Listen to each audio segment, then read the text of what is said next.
Hi friends, ಇವತ್ತು ನಾವು ನೋಡ್ತಿರೋ movie ಹೆಸರು ಮಹಾರಾಜ. ಈ ಮೂವಿ ಓಪನಿಂಗ್ ಸೀನ್ ಅಲ್ಲಿ ಒಂದು ಕಟ್ಟಿಂಗ್ ಶಾಪ್ ನ ತೋರಿಸ್ತಾರೆ. ನಮ್ ಹೀರೋ ಮಹಾರಾಜ ಆ ಕಟ್ಟಿಂಗ್ ಶಾಪ್ ನಲ್ಲೇ ಕೆಲಸ ಮಾಡ್ಕೊಂಡು ಜೀವನ ನಡೆಸ್ತಾ ಇರ್ತಾನೆ. ಒಂದಿನ ಆ ಶಾಪ್ ಓನರ್ಗೆ, ಅಣ್ಣ ನನ್ಗೆ ನಾಳೆ ರಜೆ ಬೇಕು, ಹೆಂಡತಿ ಮಕ್ಕಳನ್ನ ಕರ್ಕೊಂಡು ಹೊರಗಡೆ ಹೋಗ್ತೇನೆ ಅಂತ ಹೇಳಿದ್ದಕ್ಕೆ, ನೀನ್ ರಜೆ ಹಾಕಿರಿ ಇಲ್ಲಿ ಕೆಲಸ ಮಾಡೋರು ಯಾರು, ಏನ್ ನಿನ್ಗೊಬ್ನಿಗನ ಹೆಂಡತಿ ಮಕ್ಕಳು ಇರೋದು ಅಂತ ಆ ಶಾಪ್ ಓನರ್ ನಮ್ ಹೀರೋಗೆ ಬೈತಾ ಇದ್ದಾರೆ. ಹೀಗಿರ್ಬೇಕಾದ್ರೆ ನಮ್ಮ ಮಹಾರಾಜ ತನ್ನ ಮಗಳಿಗೆ ಗೊಂಬೆ ಹುಡುಕ್ತಾ ಅಲ್ಲೇ ಮನೇಲೆ ಕೂತಿರೋ ತನ್ನ ಹೆಂಡತಿಗೆ, ಈ ಗೊಂಬೆ ಓಕೆನಾ, ಈ ಗೊಂಬೆ ಅಂತ ಅಲ್ಲಿರೋ ಗೊಂಬೆಗಳನ್ನೆಲ್ಲ ತೋರಿಸ್ಬೇಕಾದ್ರೆ ಒಂದು ಬ್ರೇಕ್ ಫೇಲ್ ಆಗಿರೋ ಲಾರಿ ಬಂದು ಡೈರೆಕ್ಟ್ ಮನೆ ಒಳಗಡೆನೆ ನುಗ್ಗಿಬಿಡುತ್ತೆ.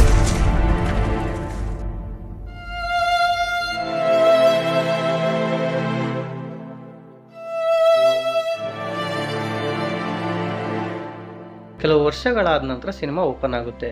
ಈಗ ನಮ್ಮ ಮಹಾರಾಜನ್ ಮಗಳು ಜ್ಯೋತಿ ಬೆಳೆದು ದೊಡ್ಡವಳಾಗಿ 10ನೇ ಕ್ಲಾಸ್ ಓದ್ತಾ ಇದ್ದಾಳೆ. ಆದ್ರೆ ನಮ್ಮ ಹುಡುಗಿ ಓದೋದ್ರಲ್ಲಿ ತುಂಬಾ weak. But sports running race ಅಲ್ಲಿ ಯಾವಾಗ್ಲೂ ಮುಂದೆ ಇರ್ತಾಳೆ. ಅದಕ್ಕೆ ಅವ್ರ PT ಮೇಡಮ್ ಆಸಿಫಾ ತುಂಬಾ ಸಪೋರ್ಟಿವ್ ಆಗಿ ಅವಳ ಜೊತೆಯಲ್ಲೇ ಇರ್ತಾಳೆ. ನೆಕ್ಸ್ಟ್ ನಮ್ಮ ಮಹಾರಾಜನ್ ಮನೆ ತೋರಿಸ್ತಾರೆ.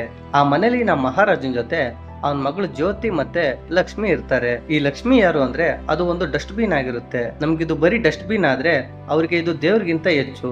ದೇವ್ರ ಮನೇಲಿ ಇಟ್ಟು ಇದನ್ನ ಪೂಜೆ ಮಾಡ್ತಾ ಇರ್ತಾರೆ. ಯಾಕಂದ್ರೆ ಆ ಲಾರಿ ಬಂದು ಮನೆಗ್ ಗುದ್ದಿದಾಗ ಅಲ್ಲೇ ಶೆಲ್ಫ್ ಮೇಲೆ ಇಟ್ಟಿರೋ ಆ ಕಬ್ಬಿಣದ ಡಸ್ಟ್ ಬಿನ್ ಆ ಮಗು ಮೇಲೆ ದಬಾಕೊಳ್ಳುತ್ತೆ. ಆಗ ಮಗು ಆ ಡಸ್ಟ್ ಬಿನ್ ಒಳಗಿದ್ದರಿಂದ ಆ ಮಗು ಬದುಕುಳಿಯುತ್ತೆ. ಅದಕ್ಕೆ ನಮ್ಮ ಮಹಾರಾಜ ಅದನ್ನ ದೇವರಿಗಿಂತ ಹೆಚ್ಚಾಗಿ ಪೂಜೆ ಮಾಡ್ತಾ ಇರ್ತಾನೆ. ನಮ್ಮ ಮಹಾರಾಜನ್ಗೆ ತನ್ನೋರು ಅಂತ ಇರೋದು ಇಬ್ರೆ, ಒಂದು ಜ್ಯೋತಿ ಮತ್ತೆ ಲಕ್ಷ್ಮಿ. ಅದಕ್ಕೆ ದಿನಾಲೂ ಬೇಗ ಎದ್ದು ಅಡಿಗೆ ಮಾಡಿ ಮಗಳನ್ನ ಸ್ಕೂಲ್ಗೆ ರೆಡಿ ಮಾಡಿ ಕಳ್ಸಿ ಅಲ್ಲಿಂದ ಕಟ್ಟಿಂಗ್ ಶಾಪ್ಗೆ ಹೋಗಿ ಕೆಲಸ ಮಾಡಿ ಬರ್ತಾ ಇರ್ತಾನೆ. ನಮ್ಮ ಮಹಾರಾಜನ್ಗೆ ತನ್ನ ಮಗಳು ಅಂದ್ರೆ ಎಷ್ಟು ಇಷ್ಟ ಅಂದ್ರೆ, ಒಂದ್ ದಿನ ಸ್ಕೂಲ್ ಅಲ್ಲಿ ಜ್ಯೋತಿ ವೆಲ್ಕಮ್ ಡ್ರಿಂಕ್ಸ್ ಅಲ್ಲಿ ಆಲ್ಕೋಹಾಲ್ ಮಿಕ್ಸ್ ಮಾಡಿ ಬಂದಿರುವಂತ ಚೀಫ್ ಗೆಸ್ಟ್ ಗೆ ಕೊಟ್ಟಿದ್ದಾಳೆ ಅಂತ ಪ್ರಿನ್ಸಿಪಲ್ ತನ್ನ ಕ್ಯಾಬಿನ್ ಗೆ ಕರೆಸಿ ಎಲ್ಲರ ಮುಂದೆ ಬೈದು ಅವಮಾನ ಮಾಡ್ತಾ ಇದ್ದಾರೆ. ಆಗ ನಮ್ಮ ಮಹಾರಾಜ ಪ್ರಿನ್ಸಿಪಲ್ ಹತ್ರ ಬಂದು, ಸರ್ ನನ್ ಮಗಳು ಈ ತರ ಮಾಡಲ್ಲ ಸರ್ ಎಂದು ರಿಕ್ವೆಸ್ಟ್ ಮಾಡ್ಕೊಳ್ತಾ ಇರ್ಬೇಕಾದ್ರೆ ಅಲ್ಲಿಗೆ ಆಸಿಫಾ ಮೇಡಮ್ ಒಂದು ಹುಡುಗನ ಕರ್ಕೊಂಡ್ ಬಂದು, ಸರ್ ಇದನ್ನ ಮಾಡಿದ್ದು ಜ್ಯೋತಿ ಅಲ್ಲ ಇವನು ಅಂತ ಒಂದು ವಿಡಿಯೋನ ಪ್ರಿನ್ಸಿಪಲ್ ಗೆ ತೋರಿಸ್ತಾಳೆ. ಆಗ ಪ್ರಿನ್ಸಿಪಲ್ ಆ ವಿಡಿಯೋನ ನೋಡಿ, ಸರಿ ಸರಿ ಈ ಸಲ ಮಿಸ್ ಆದ ಅನ್ಕೋಬೇಡ, ನೆಕ್ಸ್ಟ್ ಏನಾದ್ರೂ ಈ ತರ ಮಾಡಿದ್ರೆ TC ಕೊಟ್ಟು ಕಳಿಸ್ತೀನಿ ಅಂತ ಏನೂ ತಪ್ಪು ಮಾಡಿರೋ ನಮ್ ಜ್ಯೋತಿಗೆ ವಾರ್ನಿಂಗ್ ಕೊಟ್ಟು ಎಲ್ಲಾರನ್ನು ಗೆಟ್ ಲಾಸ್ಟ್ ಅಂತ ಪ್ರಿನ್ಸಿಪಲ್ ತನ್ನ ಕ್ಯಾಬಿನ್ ಇಂದ ಕಳಿಸ್ತಾನೆ.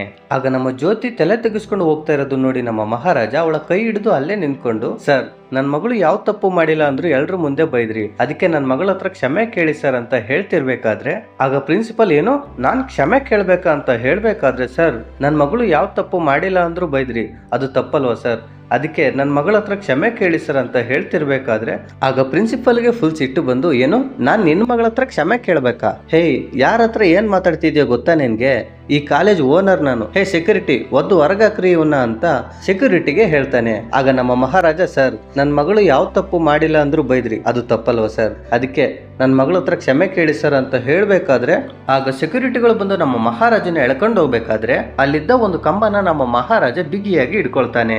ಎಷ್ಟು ಜನ ಬಂದು ಹೇಳಿದ್ರು ನಮ್ಮ ಮಹಾರಾಜ ಆ ಕಂಬನೇ ಬಿಡ್ತಾ ಇಲ್ಲ. ಅವನು ಎಷ್ಟು ಬಿಗಿಯಾಗಿ ಹಿಡ್ದಿದ್ದಾನೆ ಅಂದ್ರೆ ಆ ಕಂಬನೇ ಬೆಂಡ್ ಆಗ್ತಾ ಇದೆ, ಆದ್ರೂ ನಮ್ಮ ಮಹಾರಾಜ ಬಿಡ್ತಾ ಇಲ್ಲ.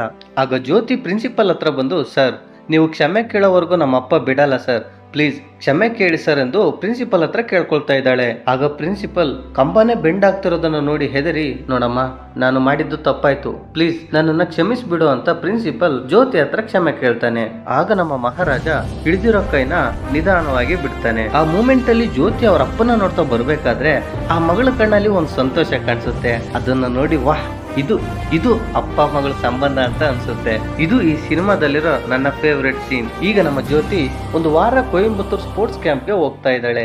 ಅಪ್ಪ ನಾನಿಲ್ಲ ಅಂತ ಹಾಗೆ ಇರಬೇಡ, ಟೈಮ್ಗೆ ಸರಿಯಾಗಿ ಊಟ ಮಾಡು, ಹಾ ಮತ್ತೆ ಲಕ್ಷ್ಮಿನ ಡೈಲಿ ಕ್ಲೀನ್ ಮಾಡ್ತಾ ಇರ್ಬೇಕು, ನಾನು ಆಗಾಗ ವಿಡಿಯೋ ಕಾಲ್ ಮಾಡಿ ಚೆಕ್ ಮಾಡ್ತಾ ಇರ್ತೀನಿ ಅಂತ ಹೇಳ್ತಾ ಅಪ್ಪನ್ಗೆ ಟಾಟಾ ಮಾಡಿ ಬಸ್ ಎತ್ಕೊಂಡು ಹೋಗ್ತಾಳೆ. ಒಂದು ದಿನ ನಮ್ಮ ಮಹಾರಾಜ ಕೆಲಸ ಮುಗಿಸಿ ಮನೆಗ್ ಬರ್ತಾನೆ. ಅದಾದ್ಮೇಲೆ ಏನಾಯ್ತೋ ಏನೋ ಮನೇಲಿ ವಸ್ತುಗಳೆಲ್ಲ ಚಲ್ಲಾ ಪಿಲ್ಲಿಯಾಗಿ ಬಿದ್ದಿದೆ. ಏನಾಗಿದೆ ಅಂತ ನೋಡ್ತಾ ಇದ್ರೆ ನಮ್ಮ ಮಹಾರಾಜನು ಕೂಡ ಪ್ರಜ್ಞೆ ತಪ್ಪಿ ಬಿದ್ದಿದ್ದಾನೆ.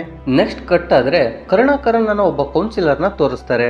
ಇವನು ಡೈರೆಕ್ಟ್ ಆಗಿ ಒಂದು ಕಾರ್ ಸರ್ವಿಸ್ ಶಾಪ್ಗೆ ಬಂದು ಅಲ್ಲಿದ್ದ ಮೆಕ್ಯಾನಿಕ್ ನ ಹೊಡಿತಾ ಇದ್ದಾನೆ. ಯಾಕೆಂದ್ರೆ ಸ್ವಲ್ಪ ದಿನದಿಂದ ಅವನ ಕಾರ್ನ ಅಲ್ಲಿ ಸರ್ವಿಸ್ಗೆ ಅಂತ ಬಿಟ್ಟಿರ್ತಾನೆ. ವಾಪಸ್ ರಿಸೀವ್ ಮಾಡುವಾಗ ಅವನ ಕಾರಲ್ಲಿದ್ದ ಕೂಲಿಂಗ್ ಗ್ಲಾಸ್ ಇರೋದಿಲ್ಲ, ಅದನ್ನ ಇವರೇ ತಗೊಂಡಿರೋದು ಅಂತ ಆ ಗ್ಯಾರೇಜ್ ಅಲ್ಲಿ ಕೆಲಸ ಮಾಡೋ ಮೆಕ್ಯಾನಿಕ್ ನ ಹೊಡಿತಾ ಇದ್ದಾರೆ. ಆಗ ಅಲ್ಲಿಗೆ ಇನ್ನೊಬ್ಬ ಮೆಕ್ಯಾನಿಕ್ ಧನು ಬರ್ತಾನೆ. ಆಗ ಗೊತ್ತಾಗುತ್ತೆ ಧನು ಆ ಕಾರ್ನ ವಾಪಸ್ ಕೊಡಕ್ಕೆ ಹೋಗಿರ್ತಾನೆ. ಆದ್ರೆ ಅವನು ಸಂಜೆ ಹೋದವನು ನಾಳೆ ಬೆಳಿಗ್ಗೆ ಕಾರ್ನ ಕೊಟ್ಟಿರ್ತಾನೆ. ಅದಕ್ಕೆ ರಾತ್ರಿ ನಾನು ಗಾಡಿ ತಗೊಂಡು ಎಲ್ಲಿಗೆ ಹೋಗಿದ್ದೆ ಅಂತ ಅವನು ಹೊಡೆದು ಹೋಗ್ತಾನೆ. ಆಗ ಧನು ಕರುಣಾಕರನ್ನ ಹೆಂಗಾದ್ರೂ ಮಾಡಿ ಹೊಡಿಬೇಕು ಅಂತ ಒಂದು ದಿನ ಬಾರಲ್ಲಿ ಕರುಣಾಕರನ್ ಮತ್ತೆ ಅವನ ಫ್ರೆಂಡ್ಸ್ ಕುಡಿತಾ ಇರ್ಬೇಕಾರೆ ಅಲ್ಲಿಗೆ ಹೋಗಿ ಕರುಣಾಕರನ್ನ ಧನು ನಾಯಿ ಹೊಡೆದಂಗ್ ಹೊಡಿತಾನೆ. ಆಗ ನಮ್ಗೆ ಗೊತ್ತಾಗುತ್ತೆ ಇವನು ಬರೀ ಒಬ್ಬ ಮೆಕ್ಯಾನಿಕ್ ಅಲ್ಲ, ಇವನು ದೊಡ್ಡ ರೌಡಿ ಅಂತ. ಈ ಫೈಟ್ ನ ನೆನ್ಪಿಟ್ಕೊಂಡಿರಿ, ಯಾಕೆ ಅಂದ್ರೆ ಇಂಟರ್ವೆಲ್ಗೆ ಇದೇ ನಮ್ಗೆ ಮೇನ್ ಟ್ವಿಸ್ಟ್. ಈಗ ನಮ್ಮ ಮಹಾರಾಜ ನಮ್ಮ ಮನೆಯಲ್ಲಿ ಲಕ್ಷ್ಮಿ ಕಾಣೆಯಾಗಿದ್ದಾಳೆ ಅಂತ ಪೊಲೀಸ್ ಸ್ಟೇಷನ್ಗೆ ಕಂಪ್ಲೇಂಟ್ ಕೊಡಕ್ಕೆ ಬಂದಿದ್ದಾನೆ. ಆಗ ಸಬ್ ಇನ್ಸ್ಪೆಕ್ಟರ್ ಏನದು ಸ್ವಲ್ಪ ಡೀಟೇಲ್ ಆಗಿ ಹೇಳು ಅಂದಿದ್ದಕ್ಕೆ ನಮ್ಮ ಮಹಾರಾಜ ಸ್ವಲ್ಪ ಜಾಸ್ತಿನೇ ಡೀಟೇಲ್ ಆಗಿ ಹೇಳ್ತಾನೆ. ಸರ್, ನನ್ನ ಹೆಸರು ಮಹಾರಾಜ ಅಂತ, ನಾನು ಕಟಿಂಗ್ ಶಾಪ್ ನಲ್ಲಿ ಕೆಲಸ ಮಾಡ್ತೀನಿ. ನಿನ್ನೆ ರಾತ್ರಿ 10 ಗಂಟೆಗೆ ಶಾಪ್ ನಿಂದ ಮನೆಗೆ ಬಂದು ಡೋರ್ ಓಪನ್ ಮಾಡಿ ಲೈಟ್ ಹಾಕಿ ಡ್ರೆಸ್ ಚೇಂಜ್ ಮಾಡೋಕೆ ರೂಮ್ಗೆ ಹೋದೆ. ಆಗ ಹಿಂದೆ ಏನೋ ಸೌಂಡ್ ಆಯ್ತು. ಏನು ಅಂತ ತಿರುಗಿ ನೋಡಿದ್ರೆ ಯಾರೋ ಇಬ್ರು ಮುಖ ಮುಚ್ಕೊಂಡು ಕೂತಿದ್ರು. ನಾನು ಕಿರ್ಚೋ ಅಷ್ಟರಲ್ಲಿ ಇಬ್ರು ಬಂದು ನನ್ನ ಬಿಗಿಯಾಗಿ ಹಿಡ್ಕೊಂಡ್ರು. ಆಗ ಇನ್ನೊಬ್ಬ ಹಾಲ್ನಿಂದ ಬಂದು ರಾಡ್ನಿಂದ ನನ್ನ ಕಿವಿಗೆ ಹೊಡೆದ. ಆಗ ನಾನು ಪ್ರಜ್ಞೆ ಇಲ್ಲದೆ ಬಿದ್ದೆ.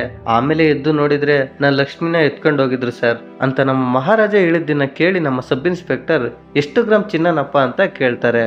ಆಗ ನಮ್ಮ ಮಹಾರಾಜ, ಸರ್ ಲಕ್ಷ್ಮಿ ಅಂದ್ರೆ ಚಿನ್ನ ಅಲ್ಲ ಸರ್ ಅಂತ ಒಂದು ಫೋಟೋ ತೋರಿಸ್ತಾನೆ. ಆಗ ಸಬ್ ಇನ್ಸ್ಪೆಕ್ಟರ್ ಲಕ್ಷ್ಮಿ ಅಂದ್ರೆ ಈ ಡಸ್ಟ್ ಬಿನ್ ಅಂತ ಶಾಕ್ ಆಗ್ತಾರೆ. ಆಗ ನಮ್ ಸಬ್ ಇನ್ಸ್ಪೆಕ್ಟರ್ ಗೆ ಡೌಟ್ ಬಂದು ಅದರಲ್ಲಿ ದುಡ್ಡು ಬಂಗಾರ ಏನಾದ್ರೂ ಇತ್ತ ಅಂತ ಕೇಳಿದ್ದಕ್ಕೆ ನಮ್ಮ ಮಹಾರಾಜ ಏನು ಇರ್ಲಿಲ್ಲ ಸರ್ ಅಂತ ಹೇಳ್ತಾನೆ. ಆಗ ಸಬ್ ಇನ್ಸ್ಪೆಕ್ಟರ್ ಗೆ ಸಿಟ್ಟು ಬಂದು, ಏನ್ ಆಟ ಆಡ್ತಾ ಇದೀಯಾ, 300 ರೂಪಾಯಿ ಡಸ್ಟ್ ಬಿನ್ಗೆ 3 ಜನ ಕಳ್ಳರು ಬಂದಿದ್ರ, ಬೆಳಿಗ್ಗೆ ನನ್ನ ತಲೆ ತಿನ್ಬೇಡ ಹೋಗು ಅಂತ ಬೈದು ಕಳಿಸ್ಬೇಕಾದ್ರೆ ಆಗ ನಮ್ಮ ಮಹಾರಾಜ, ಸರ್ ನಿಮ್ ಕೈಲಿ ಆಗಲ್ಲ ಅಂದ್ರೆ ಹೇಳಿ ಸರ್, ನಾನು ಮೇಲಧಿಕಾರಿ ಹತ್ರ ಹೋಗ್ತೀನಿ ಅಂತ ಹೇಳಿದ್ದಕ್ಕೆ ಸಬ್ ಇನ್ಸ್ಪೆಕ್ಟರ್ಗೆ ಸಿಟ್ಟು ಬಂದು ನಮ್ಮ ಮಹಾರಾಜನ ಹಿಗ್ಗಮುಗ್ಗ ಹೊಡೆದು ಅವನ್ನ ಹೊರಗಾಕಕ್ಕೆ ಹೇಳ್ತಾನೆ. ಆಗ ನಮ್ಮ ಮಹಾರಾಜ ಸ್ಟೇಷನ್ ಬಿಟ್ಟು ಹೋಗ್ತಾನೆ ಇಲ್ಲ. ಆಗ ಎಲ್ರೂ ಬಂದು ಎಳ್ಕೊಂಡು ಹೋಗ್ಬೇಕಾದ್ರೆ ಅಲ್ಲಿದ್ದ ಒಂದು ಕಬ್ಣದ ರಾಡನ್ನ ಬಿಗಿಯಾಗಿ ಹಿಡ್ಕೊಳ್ತಾನೆ. ಇವರು ಎಷ್ಟು ಹೇಳಿದ್ರು ನಮ್ಮ ಮಹಾರಾಜ ಬಿಡ್ತಾನೆ ಇಲ್ಲ. ಅವರು ಎಳಿತಿರೋ ಫೋರ್ಸ್ಗೆ ಆ ರಾಡೆ ಕಿತ್ಕೊಂಡ್ ಬಂದು ಅದಕ್ಕೆ ಸಪೋರ್ಟ್ ಆಗಿರೋ ಅಟ್ಟ ಕೆಳಗ್ ಬೀಳುತ್ತೆ. ಆಗ ಅಟ್ಟದ ಮೇಲಿರೋ ಅವನ ನೋಡಿ ಎಲ್ರು ಸ್ಟೇಷನ್ ಬಿಟ್ಟು ಹೊರಗೋಡೋಗ್ತಾರೆ. ಆದ್ರೆ ನಮ್ಮ ಮಹಾರಾಜ ಮಾತ್ರ ಅಲ್ಲೇ ಇರ್ತಾನೆ. ಆಮೇಲೆ ನೋಡಿದ್ರೆ ಅವನ ಹಿಡ್ಕೊಂಡ್ ಬಂದು ಸ್ಟೇಷನ್ ಇಂದ ಹೊರಗ್ ಬಿಡ್ತಾನೆ. ಆಗ ಇನ್ಸ್ಪೆಕ್ಟರ್ ವರದರಾಜನ್ ಎಂಟ್ರಿ ಆಗುತ್ತೆ. ಇವನು ಒಬ್ಬ ಕರಪ್ಟ್ ಆಫೀಸರ್, ಲಂಚಕ್ಕೋಸ್ಕರ ಏನ್ ಬೇಕಾದ್ರೂ ಮಾಡ್ತಾನೆ. ಒಂದ್ ಮನೆಯಲ್ಲಿ ಒಡವೆಗಳನ್ನ ಇವನೇ ಕಳ್ತನ ಮಾಡಿಸಿ ಅದನ್ನ ಡೂಪ್ಲಿಕೇಟ್ ಮಾಡಿ ಆ ಮನೆಯವರಿಗೆ ಕೊಟ್ಟು ಒರಿಜಿನಲ್ ಅನ್ನ ಇವನೇ ತಗೊಳ್ತಿರ್ತಾನೆ. ಇವನು ಸ್ಟೇಷನ್ಗೆ ಬಂದು ಮಹಾರಾಜನ ಅವಾಂತರ ನೋಡಿ ಏನ್ ಕಳ್ದೋಯ್ತು ಸ್ವಲ್ಪ ಡೀಟೇಲ್ ಆಗಿ ಹೇಳು ಅಂತ ಹೇಳ್ತಾನೆ. ಆಗ ನಮ್ಮ ಮಹಾರಾಜ ಮತ್ತೆ 17 ತಲೆ ತಿನ್ಬೇಕಾದ್ರೆ ಇನ್ಸ್ಪೆಕ್ಟರ್ ಮಹಾರಾಜನ್ಗೆ, ನಾನು ಕೇಳಿದ್ದಕ್ಕೆ ಮಾತ್ರ ಉತ್ತರ ಕೊಡು, ಕಳ್ತನ ಆದ್ಮೇಲೆ ಕಳ್ಳ ಯಾವ್ದಾದ್ರು ಒಂದು ಕ್ಲೂನ ಬಿಟ್ಟಿರ್ತಾನೆ ಅಂತ ಹೇಳ್ಬೇಕಾದ್ರೆ ಮಹಾರಾಜ, ಹಾ ಸರ್ ನನ್ಗೊಂದು ಕ್ಲೂ ಸಿಕ್ತು ಅಂತ ಹೇಳ್ತಾನೆ. ಏನು ಅಂತ ಕ್ಯೂರಿಯಾಸಿಟಿಲಿ ಕೇಳ್ತಾ ಇರ್ಬೇಕಾದ್ರೆ ನಮ್ಮ ಮಹಾರಾಜ ಅವನ್ ಕಿವಿ ಹತ್ರ ಹೋಗ್ತಾ, ಸರ್ ಅದು ಆ ಕಳ್ಳನ ಬೆನ್ನಲ್ಲಿ ಒಂದು ಕಿವಿ ಇತ್ತು ಸರ್ ಅಂತ ಹೇಳ್ತಾನೆ. ಆಗ ಇನ್ಸ್ಪೆಕ್ಟ್ರು ಇವನ್ ಯಾರೋ ಉಸ್ನಾನ್ ಮಗನೇ ಇರಬೇಕು ಅಂತ 300 ರೂಪಾಯಿ ಕೊಟ್ಟು ಹೋಗು ಒಂದು ಹೊಸ ಡಸ್ಟ್ಬಿನ್ ತಗೋ ಅಂತ ಕೊಡ್ತಾರೆ. ಆದರೆ ನಮ್ಮ ಮಹಾರಾಜ, ಇಲ್ಲ ಸರ್ ನನಗೆ ಇದೇ ಬೇಕು, ಅದು ನನ್ನ ಮಗಳು ಪ್ರಾಣ ಕಾಪಾಡಿತ್ತು ಸರ್, ಪ್ಲೀಸ್ ಹೇಗಾದರೂ ಮಾಡಿ ಹುಡುಕ್ ಕೊಡಿ ಸರ್ ಅಂತ ಕೇಳಬೇಕಾದ್ರೆ ಸಬ್ ಇನ್ಸ್ಪೆಕ್ಟ್ರು, ಸರ್ ಇದೇ ಕಥೆನ ಬೆಳಗ್ಗೆಯಿಂದ ಹೇಳ್ತಾ ಇದ್ದಾನೆ ಸರ್, ಇವನನ್ನ ಒದ್ದು ಹೊರಗಡೆ ಹಾಕಿ ಸರ್ ಅಂತ ಹೇಳಿದ್ನ ಕೇಳಿ ನಮ್ಮ ಮಹಾರಾಜ, ಸರ್ ನಿಮ್ಮ ಕೈಲಾಗಲ್ಲ ಅಂದರೆ CBIಗಾದರೂ ರೆಫರ್ ಮಾಡಿ ಸರ್ ಅಂತ ಹೇಳ್ತಾನೆ. ಇದನ್ನ ಕೇಳಿ ಇನ್ಸ್ಪೆಕ್ಟರ್ಗೆ ಸಿಟ್ಟು ಬಂದು ಮಹಾರಾಜನ ನಾಯಿ ಹೊಡೆದು ಎಲ್ಲರೂ ಸೇರಿ ಎತ್ಕೊಂಡು ಪೊಲೀಸ್ ಸ್ಟೇಷನ್ ಇಂದ ಆಚೆ ಹಾಕ್ತಾರೆ. ಆಗ ಇನ್ಸ್ಪೆಕ್ಟರ್ ಗನ್ ಪಾಯಿಂಟ್ ಮಾಡಿ ಅವನ್ನ ಎದುರಿಸಿ ಪೊಲೀಸ್ ಸ್ಟೇಷನ್ ಇಂದ ಆಚೆ ಕಳಿಸ್ತಾನೆ. ಆಗ ಇನ್ಸ್ಪೆಕ್ಟ್ರು, ಇಷ್ಟೊಂದು ಜನ ಪೊಲೀಸ್ ಇದ್ದೀರಾ, ಒಬ್ಬ ಹುಚ್ಚನ ಆಚೆ ಹಾಕಕ್ಕಾಗಲ್ವ ನಿಮ್ಗೆ ಅಂತ ಬೈಬೇಕಾದ್ರೆ ಮಹಾರಾಜ ಮತ್ತೆ ಅಲ್ಲಿಗೆ ಬಂದು 40,000 ದುಡ್ಡು ಕೊಟ್ಟು, ಸರ್ ಇದನ್ನು ಇಟ್ಕೊಂಡು ನನ್ನ ಲಕ್ಷ್ಮಿನ ಹೇಗಾದ್ರೂ ಮಾಡಿ ಹುಡುಕ್ ಕೊಡಿ ಸರ್, ಲಕ್ಷ್ಮಿ ಸಿಕ್ಕಿದ್ಮೇಲೆ ಇನ್ನೂ 5 ಲಕ್ಷ ಸೇರಿಸ್ಕೊಡ್ತೀನಿ ಸರ್ ಅಂತ ಹೇಳ್ತಾನೆ. ಆಗ ಇನ್ಸ್ಪೆಕ್ಟರ್ಗೆ ಕೋಪ ಬಂದು ಕಪಾಳಕ್ಕೆ ಹೊಡಿತಾನೆ. ನೆಕ್ಸ್ಟ್ ಒಬ್ಬ ಕಾನ್ಸ್ಟೇಬಲ್ ಮಹಾರಾಜನ ಸೈಡ್ಗೆ ಕರ್ಕೊಂಡ್ ಬಂದು, ಎಲ್ರು ಎದುರಿಗೆ ದುಡ್ಡು ಕೊಡ್ತೀಯಲ್ವಾ, ಇನ್ಸ್ಪೆಕ್ಟರ್ಗೆ ಏನ್ ಬೆಲೆನೇ ಇಲ್ವಾ ಅಂತ ಮಹಾರಾಜನ ಬೈತಾ 40,000 ಇಸ್ಕೊಂಡು ಇನ್ವೆಸ್ಟಿಗೇಷನ್ ನ ಸ್ಟಾರ್ಟ್ ಮಾಡ್ತಾರೆ. ಈಗ ನಮ್ಮ ಮಹಾರಾಜನ್ ಮನೆಯಲ್ಲಿ ಇನ್ಸ್ಪೆಕ್ಟರ್ ಎಲ್ಲ ಸರ್ಚ್ ಮಾಡಬೇಕಾದ್ರೆ ಸಬ್ ಇನ್ಸ್ಪೆಕ್ಟರ್ಗೆ ಮಹಾರಾಜನ್ ಬ್ಯಾಂಕ್ ಪಾಸ್ಬುಕ್ ಸಿಗುತ್ತೆ. ಅದರಲ್ಲಿ 13 ಲಕ್ಷ ಸೇವಿಂಗ್ಸ್ ಇರೋದನ್ನ ನೋಡಿ ಇನ್ಸ್ಪೆಕ್ಟರ್ ಇದನ್ನ ಹೇಗಾದ್ರೂ ಹೊಡಿಬೇಕು ಅಂತ ಫಿಕ್ಸ್ ಆಗ್ತಾರೆ. ಹೀಗಿರ್ಬೇಕಾದ್ರೆ ಜ್ಯೋತಿ ಮಹಾರಾಜನ್ಗೆ ಲಕ್ಷ್ಮಿ ಫೋಟೋ ಕಳ್ಸು ನೋಡ್ಬೇಕು ಅಂತ ವಿಡಿಯೋ ಮಾಡಿ ಕಳ್ಸಿರ್ತಾಳೆ. ಮಹಾರಾಜನ್ಗೆ ಈಗ ನನ್ನ ಮಗಳಿಗೆ ಏನ್ ಹೇಳಿ ಅಂತ ಇನ್ನೂ ಟೆನ್ಷನ್ ಆಗಿದೆ. ಆಗ ಅಲ್ಲಿಗೆ ಇನ್ಸ್ಪೆಕ್ಟರ್ ಬಂದು, ನೋಡು ಮಹಾರಾಜ, ನನ್ನ ಸರ್ವಿಸ್ ಅಲ್ಲಿ ತುಂಬಾ ಕಳ್ತನನ ನೋಡಿದೀನಿ, ಈ ಡಸ್ಟ್ಬಿನ್ ಗಳನ್ನೆಲ್ಲ ಯಾರು ಕಳ್ತನ ಮಾಡಲ್ಲ ಅಂತ ಹೇಳ್ಬೇಕಾದ್ರೆ ನಮ್ಮ ಮಹಾರಾಜ, ಸರ್ ಹಾಗಂತ ಹೇಳ್ಬೇಡಿ ಸರ್, ಬೇಕಾದ್ರೆ 5 ಲಕ್ಷ ಜೊತೆ ಇನ್ನೂ 2 ಲಕ್ಷ ಸೇರಿಸ್ಕೊಡ್ತೀನಿ ಸರ್ ಅಂತ ಹೇಳ್ತಾನೆ. ಈಗ ಈ ಕಥೆಯಲ್ಲಿ ಇನ್ನೊಂದು ಮೇನ್ ಕ್ಯಾರೆಕ್ಟರ್ ಸೆಲ್ವನ್ ಎಂಟ್ರಿ ಆಗುತ್ತೆ. ಇವನು ಹೆಸರಿಗೆ ಒಂದು ಹಾರ್ಡ್ವೇರ್ ಶಾಪಲ್ಲಿ ಕೆಲಸ ಮಾಡ್ತಿರ್ತಾನೆ. ನೈಟ್ ಆದ್ರೆ ಮನೆಗಳಿಗೆ ನುಗ್ಗಿ ಅಲ್ಲಿರೋ ಹೆಣ್ಮಕ್ಳನ್ನ ರೇಪ್ ಮಾಡಿ ಸಾಯಿಸಿ ಅಲ್ಲಿರೋ ದುಡ್ಡು ಒಡವೆಗಳನ್ನೆಲ್ಲ ತಗೊಂಡು ಬರ್ತಾ ಇರ್ತಾರೆ. ಇವನಿಗೆ ಹೆಂಡತಿ ಮತ್ತೆ ಒಂದು ಮಗು ಇರುತ್ತೆ. ಆದ್ರೆ ಇವನ ಹೆಂಡತಿಗೆ ಗೊತ್ತಿರಲ್ಲ ಇವನು ಎಂತ ದೊಡ್ಡ ಕ್ರಿಮಿನಲ್ ಅಂತ. ಆಗ ನಮ್ಗೆ ಗೊತ್ತಾಗುತ್ತೆ ನಮ್ಮ ಮಹಾರಾಜನ್ ಮನೆಯಲ್ಲಿ ಕಳೆದೋಗಿರೋ ಡಸ್ಟ್ಬಿನ್ ಇವನ್ ಮನೇಲಿ ಇದೆ ಅಂತ. ಈಗ ಸಬ್ ಇನ್ಸ್ಪೆಕ್ಟ್ರು ಒಬ್ಬ ಕಳ್ಳನ ಜೊತೆ ಸೇರಿ ಲಕ್ಷ್ಮಿನ ಇನ್ವೆಸ್ಟಿಗೇಷನ್ ಮಾಡ್ತಿದ್ದಾರೆ. ಹೇಗೆ ಅಂದ್ರೆ ಎಲ್ಲಾ ಪಾತ್ರೆ ಅಂಗಡಿಗೆ ಹೋಗಿ ಈ ತರ ಡಸ್ಟ್ಬಿನ್ ಇದೆಯಾ ಅಂತ ಕೇಳ್ತಾ ಇದ್ದಾರೆ. ಆದ್ರೆ ಇವರಿಗೆ ಎಲ್ಲೂ ಆ ತರ ಡಸ್ಟ್ಬಿನ್ ಸಿಗ್ತಾ ಇರಲ್ಲ. ಈ ಕಡೆ ನಮ್ಮ ಮಹಾರಾಜ ಪೊಲೀಸ್ ಸ್ಟೇಷನ್ ಬಿಟ್ಟು ಹೋಗ್ತಾನೆ ಇಲ್ಲ. ಅಲ್ಲಿರೋ ಪೊಲೀಸ್ ಆಫೀಸರ್ ಇವನ ಹತ್ರ ಊಟ, ಕಾಫಿ, ಸಿಗರೇಟ್ ಅಂತ ಅವ್ರಿಗೆ ಏನ್ ಬೇಕೋ ಅದನ್ನ ತರಿಸ್ಕೊಳ್ತಿದ್ದಾರೆ. ಮತ್ತೆ ಅವ್ರ ಕಾರ್ನೆಲ್ಲ ಇವನ ಹತ್ರ ವಾಶ್ ಮಾಡಿಸ್ತಾ ಇರ್ತಾರೆ. ಆ ಗ್ಯಾಪ್ ನಲ್ಲಿ ನಮ್ಮ ಮಹಾರಾಜ ಎಲ್ಲಾ ಪೊಲೀಸ್ನ ಬೆನ್ ಮುಟ್ಟಿ ನೋಡ್ತಾ ಇರ್ತಾನೆ. ಅದು ಯಾಕೆ ಅಂತ ನಮ್ಗೆ ಕ್ಲೈಮ್ಯಾಕ್ಸ್ ಅಲ್ಲಿ ಗೊತ್ತಾಗುತ್ತೆ. ನೆಕ್ಸ್ಟ್ ಸೀನ್ ಅಲ್ಲಿ ಸೆಲ್ವನ್ ಅವನ ಮನೇಲೆ ಕೂತ್ಕೊಂಡು ಅವನ ಮಗಳು ಬೆನ್ನಿಂದ ಆಗಿರೋ ಗಾಯಕ್ಕೆ ಟಿಂಚರ್ ಆಗ್ತಾ ಇದ್ದಾನೆ. ಇದನ್ನ ನೆನ್ಪಿಟ್ಕೊಳ್ಳಿ, ಅದು ಯಾಕೆ ಅಂತ ನಮ್ಗೆ ಕ್ಲೈಮ್ಯಾಕ್ಸ್ ಅಲ್ಲಿ ಗೊತ್ತಾಗುತ್ತೆ. ನೆಕ್ಸ್ಟ್ ಒಬ್ಬ ಪೊಲೀಸ್ ಇನ್ಫಾರ್ಮರ್ ಪಾತ್ರೆ ಅಂಗಡಿಯಲ್ಲಿ ಡಸ್ಟ್ಬಿನ್ ಹುಡುಕ್ಬೇಕಾದ್ರೆ ಅಲ್ಲಿ ಇನ್ನೊಬ್ಬ ಪೊಲೀಸ್ ಇನ್ಫಾರ್ಮರ್ ನಲ್ಲಶಿವಂ ಸಿಗ್ತಾನೆ. ಆಗ ಇವರಿಬ್ರು ಸೇರಿ ಆ ಡಸ್ಟ್ಬಿನ್ ನ ಹುಡ್ಕೋಕೆ ಹೋಗ್ತಾರೆ. ಆಗ ಪೊಲೀಸ್ ಸ್ಟೇಷನ್ಗೆ ಒಬ್ಬ ಮೆಕ್ಯಾನಿಕ್ ಅವನ ಫ್ರೆಂಡ್ ಧನು ಕಾಣೆ ಆಗಿದ್ದಾನೆ ಅಂತ ಪೊಲೀಸ್ ಕಂಪ್ಲೇಂಟ್ ಕೊಡಕ್ಕೆ ಬಂದು ಮಹಾರಾಜನ್ ಪಕ್ಕ ಕೂತ್ಕೊಳ್ತಾನೆ. ಆಗ ಅವ್ನು ಹಿಡ್ಕೊಂಡಿರೋ ಫೋಟೋದಲ್ಲಿರೋನ್ನ ನೋಡಿ ನಮ್ಮ ಮಹಾರಾಜ ಟೆನ್ಷನ್ ಆಗ್ತಾನೆ. ಯಾಕೆ ಅಂದ್ರೆ ಕಳ್ತನ ಆಗಿದ್ ರಾತ್ರಿ ಮಹಾರಾಜನ್ ಮನೆಯಲ್ಲಿ ಒಂದು ಟೋಲ್ ಪಾಸ್ ಟಿಕೆಟ್ ಸಿಗುತ್ತೆ. ಆಗ ನಮ್ಮ ಮಹಾರಾಜ ಆ ಟಿಕೆಟ್ ನಲ್ಲಿರೋ ನಂಬರ್ ಗಾಡಿನ ಹುಡುಕ್ಬೇಕಾದ್ರೆ ಆ ಕಾರ್ ಒಂದು ಬಾರ್ ಮುಂದೆ ನಿಂತಿರುತ್ತೆ. ಆಗ ನಮ್ಮ ಮಹಾರಾಜ ಅಲ್ಲಿರೋ ಸಪ್ಲೈಯರ್ನ ಈ ಗಾಡಿ ಯಾರ್ದು ಅಂತ ಕೇಳಿದ್ಕೆ ಅದು ಕೌನ್ಸಿಲರ್ ಕರುಣಾಕರಂದು ಅಂತ ಅವನ್ನ ತೋರಿಸ್ತಾನೆ. ಅಲ್ಲಿ ಕುಳಿತಿದ್ದ ಕರುಣಾಕರನ್ನ ಸರ್ ಈ ಕಾರ್ ನಿಮ್ದ ಅಂತ ಕೇಳ್ಬೇಕಾದ್ರೆ ಮಹಾರಾಜನ್ಗೆ ಗೊತ್ತಾಗುತ್ತೆ ಆ ಕಾರ್ ಅವಂದೇ, ಆದ್ರೆ ಬೇರೆ ಯಾರೋ ತಗೊಂಡೋಗಿರ್ತಾರೆ ಅಂತ. ಆಗ ಮಹಾರಾಜ ಸರ್ ನಿಮ್ ಕಾರ್ ತಗೊಂಡೋದವನು ಎಲ್ಲಿರ್ತಾನೆ ಅಂತ ಕೇಳಿದ್ದಕ್ಕೆ ಕರುಣಾಕರನ್ ಅವನಿಗೆ ಬೈತ್ ಕಳಿಸ್ತಾನೆ. ಆಗ ಮಹಾರಾಜ ಅಲ್ಲಿಂದ ಬರ್ಬೇಕಾದ್ರೆ ಧನು ಬಂದು ಆ ಕರುಣಾಕರನ್ಗೆ ಹೊಡಿತಾನೆ. ಆಗ ಕರುಣಾಕರನ್ ನನ್ ಕಾರ್ ತಗೊಂಡೋಗಿದ್ದಲ್ದೆ ನನ್ಗೆ ಹೊಡಿತಿ ಅಂತ ಹೇಳ್ಬೇಕಾದ್ರೆ ಈಗ ನಮ್ಮ ಮಹಾರಾಜನ್ಗೆ ಅವತ್ತು ಕಾರ್ ತಗೊಂಡೋಗಿದ್ದು ಇವನೇ ಅಂತ ಗೊತ್ತಾಗುತ್ತೆ. ಆಗ ಧನುನ ಫಾಲೋ ಮಾಡ್ಬೇಕಾದ್ರೆ ಅದನ್ನ ಧನು ನೋಡಿ ಅವನ ಅಡ್ಡಕ್ಕೆ ಕರ್ಕೊಂಡು ಹೋಗ್ತಾನೆ. ಆಗ ಧನು ಹುಡುಗರು ಮಹಾರಾಜನ ಹೊಡಿಬೇಕಾದ್ರೆ ತನ್ನ ಜೇಬಲ್ಲಿದ್ದ ಲೇಸರ್ ತಗೊಂಡು ಎಲ್ಲರನ್ನು ಹೊಡೆದಾಕಿ ಲಾಸ್ಟ್ ಅಲ್ಲಿ ಧನುನ ಹೊಡೆದು ಅವತ್ತು ರಾತ್ರಿ ನಿನ್ ಜೊತೆ ಇನ್ನು ಯಾರ್ಯಾರು ಬಂದಿದ್ರು ಹೇಳು ಅಂದ್ರೆ ನೀನ್ ಹೇಗಿದ್ರು ನನ್ನ ಸಾಯಿಸ್ತೀಯ, ನಾನ್ ಹೇಳಲ್ಲ, ಆದ್ರೆ ಅವನು ನಿಮ್ ಏರಿಯಾ ಪೊಲೀಸ್ ಸ್ಟೇಷನ್ ಅಲ್ಲಿ ಇರ್ತಾನೆ ಅಂತ ಒಂದು ರಾಡ್ ತಗೊಂಡು ನಮ್ಮ ಮಹಾರಾಜನ್ ಕಾಲ್ಗೆ ಚುಚ್ಚಿ ಬೈಕ್ ತಗೊಂಡು ಹೋಗ್ಬೇಕಾದ್ರೆ ನಮ್ಮ ಮಹಾರಾಜ ಅಡ್ಡ ಬಂದು ಅವನ್ ತಲೆನ ಕಡಿತಾನೆ. ಆಗ ನಮ್ಗೆ ಗೊತ್ತಾಗುತ್ತೆ ಪೊಲೀಸ್ ಅಷ್ಟೊಂದು ಟಾರ್ಚರ್ ಕೊಟ್ರು ಮಹಾರಾಜ ಯಾಕೆ ಸ್ಟೇಷನ್ ಇಂದ ಹೋಗ್ತಾ ಇಲ್ಲ ಅಂತ. ಮಹಾರಾಜ ಸ್ಟೇಷನ್ ಅಲ್ಲೇ ಕೂತ್ಕೊಂಡು ಆ ಫೋಟೋ ನೋಡಿ ಇದನ್ನ ನೆನ್ಪಿಸ್ಕೊಳ್ತಾನೆ. ಆಗ ಧನು ಫ್ರೆಂಡ್ ಜೊತೆ ಕ್ಯಾಶುಯಲ್ ಆಗಿ ಮಾತಾಡ್ತಾ ಅವನ ಬೆನ್ನು ಮುಟ್ಟಿ ನೋಡ್ತಾನೆ. ಆಗ ಅಲ್ಲಿಗೆ ಕರುಣಾಕರನ್ ಬರ್ತಾನೆ. ಯಾಕೆ ಅಂದ್ರೆ ಧನು ಈಗ ಕಾಣಿಸ್ತಾ ಇಲ್ಲ. ಇದಕ್ಕೂ ಮುಂಚೆ ಇವರಿಬ್ರಿಗೂ ಬಾರ್ ನಲ್ಲಿ ಜಗಳ ಆಗಿರುತ್ತೆ. ಇದನ್ನ ಕೇಳಿ ಪೊಲೀಸ್ ಇನ್ವೆಸ್ಟಿಗೇಷನ್ ಮಾಡೋಕೆ ಕರುಣಾಕರನ್ನ ಕರೆಸಿರ್ತಾರೆ. ಈ ಕಡೆ ಆ ಇಬ್ರು ಪೊಲೀಸ್ ಇನ್ಫಾರ್ಮರ್ ಪಾತ್ರೆ ತಯಾರಿ ಮಾಡೋ ಅಂಗಡಿಗೆ ಹೋಗಿ ಈ ಫೋಟೋ ತೋರಿಸಿ ಅದೇ ತರ ಡಸ್ಟ್ಬಿನ್ ನ ರೆಡಿ ಮಾಡಿಸ್ತಿದ್ದಾರೆ. ಈ ಕಡೆ ಸ್ಟೇಷನ್ ಅಲ್ಲಿ ಒಬ್ಬ ಪಿಸಿ ಶರ್ಟ್ ಹಾಕೋದನ್ನ ಹಿಂದೆ ನಿಂತು ನಮ್ಮ ಮಹಾರಾಜ ನೋಡ್ತಾ ಇದ್ದಾನೆ. ಆಗ ಪಿಸಿ ಮಹಾರಾಜನ ಬೈದು ಹೋಗ್ತಾನೆ. ಆಗ ಮಹಾರಾಜ ಅವನ ಹತ್ರ ಇದ್ದ ಒಂದು ಕಾರ್ಡ್ ತಗೊಂಡು ಇವನ ಹೆಸರನ್ನ ಅಳಿಸಾಕ್ತಾನೆ. ಆಗ ನಮ್ಗೆ ಗೊತ್ತಾಗುತ್ತೆ ಮಹಾರಾಜ ಆ ಸ್ಟೇಷನ್ ಅಲ್ಲಿರೋ ಎಲ್ಲಾರು ಬೆನ್ಮುಟ್ಟಿ ಕಿವಿಯನ್ನ ಚೆಕ್ ಮಾಡ್ತಿದ್ದಾನೆ ಅಂತ. ಈಗ ಆಲ್ಮೋಸ್ಟ್ ಎಲ್ಲಾ ಪೊಲೀಸ್ ಬೆನ್ಮುಟ್ಟಿ ನೋಡಿದಾನೆ.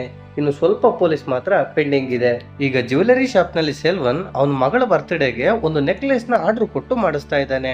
ಆಗ ಅವನ ಹೆಂಡತಿ ಇದು ತುಂಬಾ ಕಾಸ್ಟ್ಲಿ, ಅಷ್ಟೊಂದು ದುಡ್ಡು ನಮ್ಮ ಹತ್ರ ಇಲ್ಲ ಅಂತ ಹೇಳ್ಬೇಕಾದ್ರೆ ಸೆಲ್ವನ್ ನನಗೆ ನನ್ನ ಮಗಳು ಖುಷಿನೇ ಮುಖ್ಯ ಅಂತ ಅದನ್ನ ಆರ್ಡರ್ ಕೊಟ್ಟು ಬರ್ತಾನೆ. ಈಗ ಸಬ್ ಇನ್ಸ್ಪೆಕ್ಟರ್ ಧನು ಅಡ್ಡದಲ್ಲಿ ಮಹಾರಾಜನ್ ಕೇಸ್ ನ ಇನ್ವೆಸ್ಟಿಗೇಷನ್ ಮಾಡ್ತಿರ್ಬೇಕಾದ್ರೆ ಅಲ್ಲಿಗೆ ಇನ್ನೊಬ್ಬ ಸಬ್ ಇನ್ಸ್ಪೆಕ್ಟರ್ ಬಂದು ಧನು ಕೇಸ್ ನ ಇನ್ವೆಸ್ಟಿಗೇಷನ್ ಮಾಡ್ತಾ ಇರ್ತಾನೆ. ಈ ಕಡೆ ಸೆಲ್ವನ್ ತನ್ನ ಮಗಳು ಬರ್ತ್ಡೇ ಕೊಟ್ಟಿದ್ದ ನೆಕ್ಲೆಸ್ ತಗೊಂಡು ಶೇವಿಂಗ್ ಅಂತ ಕಟಿಂಗ್ ಶಾಪ್ ಗೆ ಬರ್ತಾನೆ. ಈಗ ನಮ್ಗೆ ಕನ್ಫ್ಯೂಷನ್ ಸ್ಟಾರ್ಟ್ ಆಗುತ್ತೆ. ಯಾಕೆ ಅಂದ್ರೆ ಅಲ್ಲಿ ಈಗ ಯಂಗ್ ಮಹಾರಾಜ ಇದ್ದಾನೆ. ಆಗ ನಮ್ಗೆ ಗೊತ್ತಾಗುತ್ತೆ ಇದು 13 ವರ್ಷದ ಹಿಂದಿನ ಕತೆ ಅಂತ.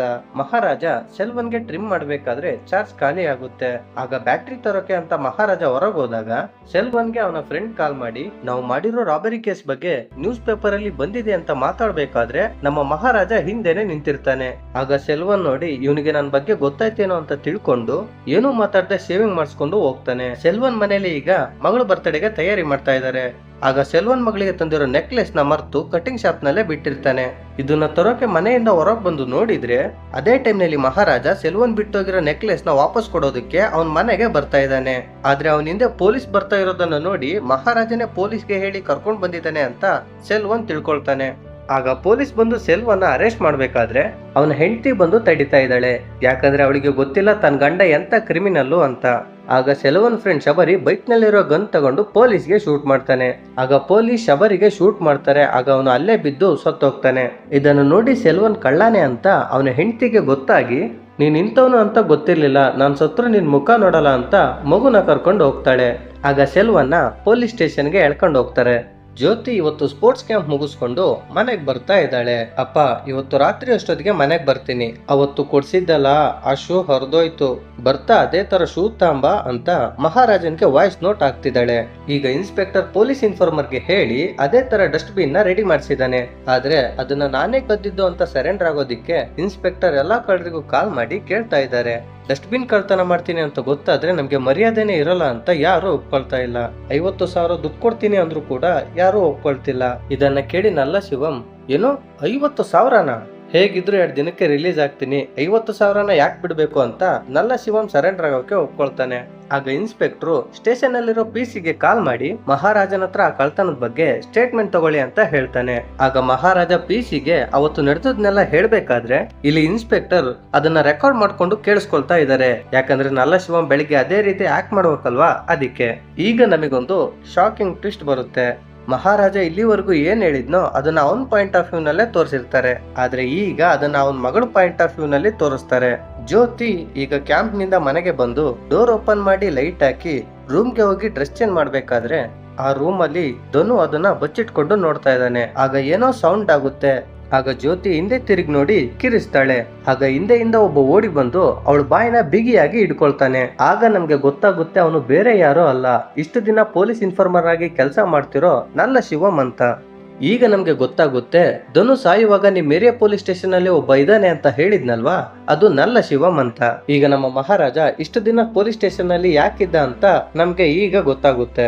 ಇಲ್ಲಿ ನಲ್ಲ ಶಿವಂ ಜ್ಯೋತಿ ಬಾಯಿನ ಬಿಗಿಯಾಗಿ ಹಿಡಿದಿದ್ದಾನೆ. ಆಗ ಜ್ಯೋತಿ ಅವನ ಬೆರಳನ್ನ ಕಚ್ಚಿ ತಪ್ಪಿಸ್ಕೋಬೇಕಾದ್ರೆ ಸೆಲ್ವನ್ ಹಾಲ್ನಿಂದ ಬಂದು ಒಂದು ಸಲಾಕೆಯಿಂದ ಜ್ಯೋತಿ ಕಣ್ಣಿಗೆ ಹೊಡಿತಾನೆ. ಆಗ ಅವಳು ಅಲ್ಲೇ ಬಿದ್ದು ಒದ್ದಾಡ್ತಿರ್ಬೇಕಾದ್ರೆ ಸೆಲ್ವನ್ ಆ ಸಲಾಕೆಯಿಂದ ಅವಳು ಕಾಲಿಗೆ ಕ್ರೂರವಾಗಿ ಹೊಡಿತಾನೆ. ಆಗ ನಮ್ಗೆ ಗೊತ್ತಾಗುತ್ತೆ ಇವರು ಬಂದಿದ್ದು ಆ ಹುಡುಗಿಗೋಸ್ಕರ ಅಲ್ಲ, ಮಹಾರಾಜ ಸೆಲ್ವನ್ನ ಪೊಲೀಸ್ಗೆ ಹಿಡಿದುಕೊಟ್ಟ ಅಂತ ತಿಳ್ಕೊಂಡಿರ್ತಾರೆ ಅಲ್ವಾ, ಅವನನ್ನ ಸಾಯಿಸೋಕೆ ಬಂದಿರ್ತಾರೆ. ದುರದೃಷ್ಟ ಏನು ಅಂದ್ರೆ ಡೈಲಿ ಬೇಗನೆ ಮನೆಗ್ ಬರ್ತಾ ಇದ್ದ ನಮ್ಮ ಮಹಾರಾಜ ಅವತ್ತು ಮಗಳು ಹೇಳಿದಾಳೆ ಅಂತ ಶೂಸ್ ತರಕ್ಕೆ ಹೋಗಿರ್ತಾನೆ. ಆದ್ರೆ ಆ ಶೂಸ್ ಎಲ್ಲೂ ಸಿಗ್ತಾ ಇಲ್ಲ. ಇಲ್ಲಿ ಮಹಾರಾಜನ ಸಾಯಿಸೋಕೋಸ್ಕರ ಈ 3 ಜನ ಮನೇಲೆ ಕಾಯ್ತಿರ್ಬೇಕಾದ್ರೆ ನಲ್ಲ ಶಿವಂ ಆ ಹುಡುಗಿ ಡ್ರೆಸ್ ಚೇಂಜ್ ಮಾಡೋದನ್ನ ನೋಡಿರ್ತಾನೆ ಅಲ್ವಾ, ಅದನ್ನ ನೆನ್ಪಿಸ್ಕೊಂಡು ಆ ಮಹಾರಾಜ ಯಾವಾಗ ಬರ್ತಾನೋ ಏನೋ ಅಲ್ಲಿವರೆಗೂ ಅಂತ ಸೆಲ್ವನ್ನ ಕೇಳಿ ಆ ಹುಡುಗಿನ ಇಬ್ರು ಸೇರಿ 2 ಸರಿ ಅತ್ಯಾಚಾರ ಮಾಡ್ತಾರೆ. ಆದ್ರೆ ಮಹಾರಾಜ ಇನ್ನೂ ಮನೆಗ್ ಬಂದಿಲ್ಲ. ಆಗ ಸೆಲ್ವನ್ ಆ ಮನೇಲಿದ್ದ ಅಪ್ಪ ಮಗಳು ಫೋಟೋ ನೋಡಿ ಇವನಿಗೆ ಸಾಯೋದಕ್ಕಿಂತ ಇದೇ ಅವನಿಗೆ ದೊಡ್ಡ ಶಿಕ್ಷೆ ಅಂತ ಅಲ್ಲಿಂದ ಹೋಗ್ತಾರೆ. ಇದನ್ನೆಲ್ಲ ಮಹಾರಾಜ ಪೊಲೀಸ್ ಸ್ಟೇಷನ್ ಅಲ್ಲಿ ಕೂತು ನನ್ನ ಚೆನ್ನಾಗಿ ಹೊಡೆದು ನನ್ನ ಲಕ್ಷ್ಮಿನ ತಗೊಂಡೋದ್ರು ಅಂತ ಅಳ್ತಾ ಹೇಳ್ಬೇಕಾದ್ರೆ ಆ ಸ್ಟೇಷನ್ ಅಲ್ಲಿರೋರ್ಗೆ ಗೊತ್ತಾಗುತ್ತೆ ಇದು ಡಸ್ಟ್ ಬಿನ್ ಕತೆ ಅಲ್ಲ, ಅಲ್ಲಿ ಬೇರೆ ಏನೋ ನಡೆದಿದೆ ಅಂತ. ಇದನ್ನೆಲ್ಲ ನಲ್ಲ ಶಿವಂ ಕೇಳಿಸ್ಕೊಂಡು ಇವನಿಗೆ ಗೊತ್ತಾಗುತ್ತೆ ನಾನು ಮಾಡಿರೋ ಕೆಲ್ಸಕ್ಕೆ ನಾನು ಸರೆಂಡರ್ ಆಗ್ತಿದ್ದೀನಿ ಅಂತ. ಆಗ ನಲ್ಲ ಶಿವಂ ಇಲ್ಲಿಂದ ಹೇಗಾದ್ರೂ ಮಾಡಿ ತಪ್ಪಿಸ್ಕೋಬೇಕು ಅಂತ ಟ್ರೈ ಮಾಡ್ತಾನೆ. ಆದ್ರೆ ಇನ್ಸ್ಪೆಕ್ಟರ್ ಅವನನ್ನ ಎಲ್ಲಿಗೂ ಬಿಡ್ತಾ ಇಲ್ಲ. ಯಾಕೆ ಅಂದ್ರೆ ನಾಳೆ ಬೆಳಿಗ್ಗೆನೆ ಅವನನ್ನ ಮಹಾರಾಜನ್ ಮನೆಗೆ ಕರ್ಕೊಂಡು ಹೋಗ್ಬೇಕಲ್ವಾ, ಅದಕ್ಕೆ. ಆಗ ನಲ್ಲ ಶಿವಂ ಸೈಡ್ಗೆ ಬಂದು ಸೆಲ್ವನ್ಗೆ ಕಾಲ್ ಮಾಡಿ ಇದರ ಬಗ್ಗೆ ಹೇಳ್ತಾನೆ. ಆಗ ಸೆಲ್ವನ್ಗೂ ಕೂಡ ಸ್ವಲ್ಪ ಭಯ ಸ್ಟಾರ್ಟ್ ಆಗುತ್ತೆ. ಈಗ ನಮಗೆ ಮತ್ತೆ ಫ್ಲಾಶ್ ಬ್ಯಾಕ್ ತೋರಿಸ್ತಾರೆ. ಅವತ್ತು ರಾತ್ರಿ ಮಹಾರಾಜ ಶೂ ತಗೊಂಡು ಮನೆಗೆ ಲೇಟ್ ಆಗಿ ಬರ್ತಾನೆ. ಬಂದು ನೋಡಿದ್ರೆ ಅವನ ಮಗಳು ಇಲ್ಲಿ ಈ ರೀತಿ ಬಿದ್ದಿದ್ದಾಳೆ. ಅದನ್ನ ನೋಡಿ ನಮ್ಮ ಮಹಾರಾಜನ್ಗೆ ಪ್ರಾಣನೇ ಹೋದಾಗುತ್ತೆ. ತಕ್ಷಣ ಮಗಳನ್ನ ಹಾಸ್ಪಿಟ್ಲಿಗೆ ಅಡ್ಮಿಟ್ ಮಾಡಿಸ್ತಾನೆ. ಆಗ ನಮ್ಗೆ ಗೊತ್ತಾಗುತ್ತೆ ಆ ಡಸ್ಟ್ ಬಿನ್ ಜ್ಯೋತಿ ಬೆಡ್ ಕೆಳಗೆ ಇದೆ ಅಂತ. ಆಗ ಜ್ಯೋತಿಗೆ ಎಚ್ಚರ ಆಗಿ ಅಪ್ಪನ ಕರೆದು, ಅಪ್ಪ ಯಾರಪ್ಪ ಅವರೆಲ್ಲ ನನ್ಗೆ ಯಾಕೆ ಹೀಗ್ ಮಾಡಿದ್ರು ಅಂತ ಕೇಳ್ತಿರ್ಬೇಕಾದ್ರೆ ನಮ್ಮ ಮಹಾರಾಜನ್ಗೆ ಅವಳು ತಡೆಯಕ್ಕೆ ಆಗ್ತಿಲ್ಲ. ಆಗ ಜ್ಯೋತಿ, ಅಪ್ಪ ನನ್ನ ಈ ಪರಿಸ್ಥಿತಿಗೆ ತಂದವ್ರನ್ನ ನಾನ್ ನೋಡ್ಬೇಕಪ್ಪ, ಅವ್ರ ಹತ್ರ ನಾನ್ ಮಾತಾಡ್ಬೇಕು, ಅವ್ರ ಹತ್ರ ನನ್ನ ಕರ್ಕೊಂಡು ಹೋಗಪ್ಪ ಅಂತ ನರಳಾಡ್ತಾ ಜ್ಯೋತಿ ಕೇಳ್ತಾ ಇದ್ದಾಳೆ. ಈಗ ನಲ್ಲ ಶಿವಂನ ಕರ್ಕೊಂಡು ಇನ್ಸ್ಪೆಕ್ಟರ್, ಸಬ್ ಇನ್ಸ್ಪೆಕ್ಟರ್ ಮತ್ತೆ ಪೊಲೀಸ್ ಇನ್ಫಾರ್ಮರ್ ಮಹಾರಾಜನ್ ಮನೆಗೆ ಬಂದು ಅವತ್ತು ನೀನು ಏನೇನ್ ಮಾಡ್ದೆ ಆಕ್ಟ್ ಮಾಡಿ ತೋರ್ಸು ಅಂತ ಇನ್ಸ್ಪೆಕ್ಟರ್ ಹೇಳ್ತಾರೆ. ಆಗ ನಲ್ಲ ಶಿವಂ ಅವರು ಹೇಳ್ದಾಗೆ ಆಕ್ಟ್ ಮಾಡಿ ತೋರಿಸ್ತಾ ನಾವು ಕಳ್ತನ ಮಾಡೋಕೆ ಅಂತ ಹಿಂದಿನ ಬಾಗ್ಲು ಹೊಡ್ಕೊಂಡು ಮನೆಗ್ ಬಂದ್ವಿ. ಆದ್ರೆ ಈ ಮನೇಲಿ ಕದಿಯೋ ಅಂತದ್ದೇನು ಇರ್ಲಿಲ್ಲ. ಅದೇ ಟೈಮ್ಗೆ ಮಹಾರಾಜ ಬಂದ. ಅದನ್ನು ನೋಡಿ ನಾನು ಓಡ್ ಬಂದು ಈ ರೂಮ್ ಒಳಗೆ ಬಚ್ಚಿಟ್ಕೊಂಡೆ. ಆಗ ಇವನು ಈ ರೂಮ್ ಒಳಗೆ ಬಂದು ಬಟ್ಟೆ ಚೇಂಜ್ ಮಾಡ್ತಾ ಇದ್ದ. ಆಗ ಏನೋ ಸೌಂಡ್ ಆಗಿದ್ದು ಕೇಳಿ ನನ್ ಕಡೆ ನೋಡ್ದ.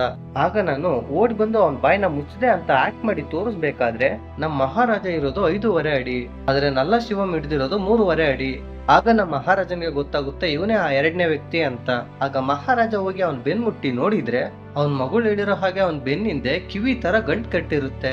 ಆಗ ಮಹಾರಾಜನ್ಗೆ ಇವನೇ ಅಂತ ಕನ್ಫರ್ಮ್ ಆಗುತ್ತೆ. ಆಗ ಇನ್ಸ್ಪೆಕ್ಟರ್, ಹೇಳು ಮಹಾರಾಜ, ಇವನಿಗೆ ಏನ್ ಶಿಕ್ಷೆ ಕೊಡ್ತೀಯ ಅಂತ ಕೇಳಿದ್ರೆ ಮಹಾರಾಜ ಇವನನ್ನ ಬಿಟ್ಬಿಡಿ ಸರ್ ಅಂತ ಹೇಳ್ತಾ ಇದ್ದಾನೆ. ಆಗ ಇನ್ಸ್ಪೆಕ್ಟರ್, ಏನ್ ಮಹಾರಾಜ ಈಗ ಹೇಳ್ತಿದ್ಯಾ? ಇವನು ನಿನ್ ಮನೆ ಡೋರ್ ಹೊಡೆದಿದ್ದಾನೆ, ನಿನ್ಗೆ ಹೊಡೆದು ನಿಮ್ ಮನೆ ಲಕ್ಷ್ಮಿನ ಎತ್ಕೊಂಡು ಹೋಗಿದ್ದಾನೆ. ಇಷ್ಟೆಲ್ಲ ಆದ್ರೂ ಇವನ್ನ ಸುಮ್ನೆ ಬಿಟ್ಬಿಡ್ತೀಯಾ ಅಂತ ಇನ್ಸ್ಪೆಕ್ಟರ್ ಕೇಳಿದ್ಕೆ ನಮ್ಮ ಮಹಾರಾಜ ಅವನ್ನ ಬಿಟ್ಬಿಡಿ ಸರ್ ಅಂತ ಹೇಳ್ತಾ ಇದ್ದಾನೆ. ಆಗ ಇನ್ಸ್ಪೆಕ್ಟರ್, ಅಂದ್ರೆ ಅವನೇನ್ ತಪ್ಪು ಮಾಡಿದ್ರು ಬಿಟ್ಬಿಡ್ತೀಯಾ? ನಿನ್ ಮಗಳನ್ನ ರೇಪ್ ಮಾಡಿದ್ರು ಬಿಟ್ಬಿಡ್ತೀಯಾ ಅಂತ ಹೇಳಿದಾಗ ನಮ್ಗೆ ಗೊತ್ತಾಗುತ್ತೆ. ಸಬ್ ಇನ್ಸ್ಪೆಕ್ಟರ್ ಧನು ಕೇಸ್ನ ಇನ್ವೆಸ್ಟಿಗೇಷನ್ ಮಾಡಿದಾಗ ಅವ್ರಿಗೆ ಗೊತ್ತಾಗುತ್ತೆ. ಅವತ್ತು ಕರುಣಾಕರನ್ ಕಾರ್ನಲ್ಲಿ ಧನು ಜೊತೆ ನಲ್ಲ ಶಿವಂ ಮತ್ತೆ ಸೆಲ್ವನ್ ಈ ಮೂವರು ಕಾರ್ನಲ್ಲಿ ಮಹಾರಾಜನ್ ಮನೆಗೆ ಬಂದು ಅವನ ಮಗಳನ್ನ ಹೊಡೆದು ರೇಪ್ ಮಾಡಿರ್ತಾರೆ ಅಂತ ಗೊತ್ತಾಗುತ್ತೆ. ಆಗ ಇನ್ಸ್ಪೆಕ್ಟರ್ ಅಲ್ಲಿದ್ದ ಮಚ್ಚನ ಮಹಾರಾಜನ್ಗೆ ಕೊಟ್ಟು ಕತ್ತರಿಸಾಕು ಅಂತ ಹೇಳಿ ಹೋಗ್ತಾರೆ. ವರದರಾಜ್ ಒಬ್ಬ ಕರಪ್ಟ್ ಆಫೀಸರೇ ಆಗಿದ್ರು ಒಂದು ಹೆಣ್ಣಿನ ವಿಷಯದಲ್ಲಿ ಯಾರನ್ನು ಬಿಡಲ್ಲ ಅಂತ ನಮ್ಗೆ ಗೊತ್ತಾಗುತ್ತೆ. ಆಗ ನಮ್ಮ ಮಹಾರಾಜ ನಲ್ಲ ಶಿವಂನ ಮಚ್ಚಿಂದ ಅವನನ್ನ ಕಡ್ದು ಸಾಯಿಸ್ತಾನೆ. ಆಗ ಇದೇ ಇನ್ಸ್ಪೆಕ್ಟರ್ 3ನೇ ವ್ಯಕ್ತಿ ಸೆಲ್ವನ್ ಇರುವ ಜಾಗನ ಹೇಳ್ತಾನೆ. ಮಹಾರಾಜನೀಗ ಸೆಲ್ವನ್ ಇರುವ ಒಂದು ಕನ್ಸ್ಟ್ರಕ್ಷನ್ ಬಿಲ್ಡಿಂಗ್ ಗೆ ಬಂದು ಸೆಲ್ವನ್ನ ನೋಡಿ ಮಹಾರಾಜನ್ಗೆ ಶಾಕ್ ಆಗುತ್ತೆ. ಆಗ ನಮ್ಮ ಮಹಾರಾಜನ್ಗೆ ಗೊತ್ತಾಗುತ್ತೆ ಇವನೇ ಇದನ್ನೆಲ್ಲ ಮಾಡ್ಸಿರೋದು ಅಂತ. ಆಗ ಇವರಿಬ್ರು ಹೊಡೆದಾಡ್ತಾ ಮಹಾರಾಜ ಸಿಮೆಂಟ್ ಇಟ್ಟಿಗೆನ ಸೆಲ್ವನ್ ಕಾಲ್ ಮೇಲೆ ಎತ್ತಾಕ್ತಾನೆ. ಆಗ ಸೆಲ್ವನ್ ಮಹಾರಾಜನ ನೋಡಿ ನಗ್ತಾ, ನಾನ್ ನಿನಗೆ ಕೊಟ್ಟಿರೋ ನೋವಿನ ಮುಂದೆ ಇದೇನೋ ಅಲ್ಲ ಅಂತ ಹೇಳಿ ನಗ್ಬೇಕಾದ್ರೆ ಅಲ್ಲಿಗೆ PT ಮೇಡಮ್ ಆಸಿಫಾ ಜ್ಯೋತಿನ ಕರ್ಕೊಂಡು ಬರ್ತಾರೆ. ಜ್ಯೋತಿ ಸೆಲ್ವನ್ನ ನೋಡಿ, ಅಪ್ಪ ನೀನ್ ಸ್ವಲ್ಪ ಹೊರಗಡೆ ಹೋಗು ಅಂತ ಹೇಳ್ತಾಳೆ. ಆಗ ಮಹಾರಾಜ ಸ್ವಲ್ಪ ದೂರ ಹೋಗಿ ನಿಂತ್ಕೊಳ್ತಾನೆ. ಜ್ಯೋತಿ ಅವಳ ಹತ್ರ ಇರೋ ಎಲ್ಲಾ ಒಡವೆಗಳನ್ನ ಇವನ್ ಮುಂದೆ ಹಾಕಿ, ಇದಕ್ಕೆ ತಾನೇ ನೀನ್ ಬಂದಿದ್ದು, ತಗೋ, ನನ್ನನ್ನ ಹೀಗ್ ಮಾಡಿದ್ದಕ್ಕೆ ನೀನೇನೋ ಸಾಧಿಸ್ತೆ ಅನ್ಕೋಬೇಡ, ಯಾಕಂದ್ರೆ ನಾನ್ ಸೋಲೋದಿಲ್ಲ, ಇದರಿಂದ ನಾನ್ ಖಂಡಿತ ಆಚೆ ಬರ್ತೀನಿ. ನಂತರ ನಿನ್ಗೊಬ್ಳು ಮಗಳಿದ್ರೆ ಕೇಳ್ ನೋಡು, ದಿನಕ್ಕೆ ನಿನ್ನಂತ ನಾಯಿಗಳನ್ನ ಎಷ್ಟು ಹೆದರಿಸಿ ಬರ್ತೀವಿ ಅಂತ. ನಾನೇ ನಿನ್ಗೆ ಜೀವ ಭಿಕ್ಷೆ ಹಾಕಿದ್ದೀನಿ, ಬದುಕೋ ಹೋಗು ಅಂತ ಹೇಳುವಾಗ ಸೆಲ್ವನ್ ಆ ಒಡವೆಲಿರೋ ಒಂದು ನೆಕ್ಲೆಸ್ ನ ನೋಡ್ತಾನೆ. ಅದು ಅವನ್ ಮಗಳಿಗೆ ಮಾಡಿರೋ ನೆಕ್ಲೆಸ್ ತರನೇ ಇದೆ. ಈಗ ನಮ್ಗೆ ಫ್ಲಾಶ್ ಬ್ಯಾಕ್ ನ ತೋರಿಸ್ತಾರೆ.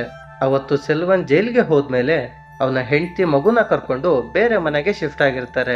ಅಲ್ಲಿಗೆ ನಮ್ಮ ಮಹಾರಾಜ ತನ್ನ ಹೆಂಡತಿ ಮಗು ಜೊತೆ ಹೋಗಿ ಸೆಲ್ವನ್ ಬಿಟ್ಟೋಗಿದ್ದ ನೆಕ್ಲೆಸ್ ನ ಸೆಲ್ವನ್ ಹೆಂಡತಿಗೆ ಕೊಡ್ತಾರೆ. ಅವಳು ಇದನ್ನ ತಗೊಳ್ದೆ ಇದನ್ನ ಯಾವ್ದಾದ್ರು ದೇವ್ರ ಉಂಡಿಗೆ ಹಾಕಿ ಅಂತ ಹೇಳ್ತಾಳೆ.